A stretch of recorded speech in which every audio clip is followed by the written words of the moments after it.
여기 한 노인이 있습니다. 낡은 아파트에서 홀로 TV를 보며 하루를 보내고 유일한 말상대는 가끔씩 걸려오는 광고 전화뿐입니다. 식사는 편의점 도시락으로 때우고 몸이 아파도 병원에 갈 엄두를 내지 못합니다. 이것은 일본의 초고령 사회를 살아가는 수많은 노인들의 평범한 일상입니다. 그리고 여기 또 다른 한 사람이 있습니다. 부모님의 병원비와 생활비를 걱정하고 줄어드는 연금 수령액에 한숨 쉬며 내가 늙으면 누가 나를 돌봐줄까 막연한 불안감에 휩싸인 30, 40대. 바로 지금 대한민국의 우리 모습입니다. 세계에서 가장 먼저 늙어버린 나라 일본. 그리고 그보다 더 빠른 속도로 늙어가고 있는 나라 대한민국. 오늘은 일본이라는 거울을 통해 불과 10년 뒤 우리 사회에 닥쳐올 거대한 변화와 충격을 생생하게 보여드리고자 합니다. 이것은 남의 이야기가 아닌 바로 당신과 나의 미래에 대한 이야기입니다. 일본은 2006년 세계 최초로 65세 이상 인구가 전체의 20%를 넘는 초고령 사회에 진입했습니다. 현재는 인구의 약 30%, 즉 3명 중 1명이 노인이며 80세 이상 인구도 10%를 넘어섰습니다. 인류 역사상 한 번도 경험해보지 못한 인구 구조의 변화는 일본 사회 전체를 뒤흔들었습니다. 가장 먼저 터져나온 것은 연금 고갈 문제입니다. 일하는 젊은이는 줄고 연금을 받는 노인은 폭발적으로 늘어나면서 국민연금 재정은 빠르게 악화되었습니다. 일본 정부는 연금 수령 연령을 60세에서 65세로 늦추고 보험료는 계속 올렸지만 역부족이었죠. 결국 많은 노인들이 쥐꼬리만 한 연금에 의존해 살아가며 아시아 최고의 부국이라는 명성이 무색하게 놓인 빈곤이 심각한 사회 문제로 떠올랐습니다. 두 번째 충격은 지방 소멸이었습니다. 젊은이들이 일자리를 찾아 모두 도쿄 같은 대도시로 떠나자 지방의 중소도시들은 노인들만 남은 유령 도시로 변해갔습니다. 빈집이 늘어나고 학교와 병원이 문을 닫았으며 지역 상고는 완전히 붕괴했습니다. 일본 정부는 지역 활성화 정책에 막대한 예산을 쏟아부었지만 인구 감소라는 거대한 흐름을 되돌리기엔 역부족이었습니다. 마지막으로 돌봄의 위기가 찾아왔습니다. 평균 수명은 늘어났지만 건강 수명과의 격차는 좁혀지지 않았습니다.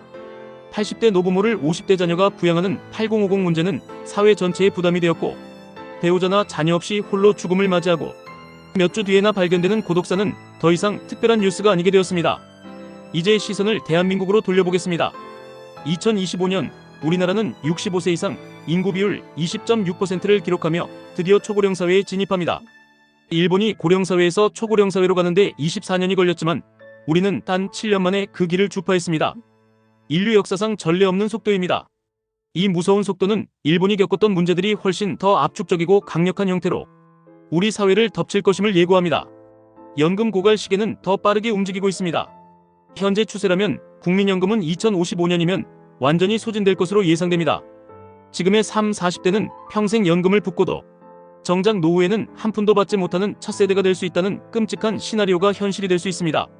지방 소멸은 이미 시작되었습니다.